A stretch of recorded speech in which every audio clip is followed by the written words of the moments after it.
Veterans groups have increasingly been making calls to the White House to allow for the use of marijuana for medical purposes in veterans populations, mainly for treatment of chronic pain and post-traumatic stress disorder. It turns out the VA actually heeded some of the messages that these groups were putting out there and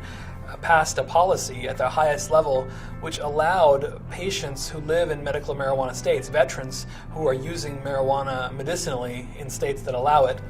that those VA hospitals where they are also getting treatment for things like chronic pain,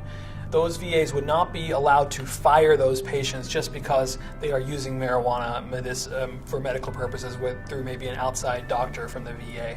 That's called cooperative non-interference. The Veterans Hospital's policy towards medical marijuana patients is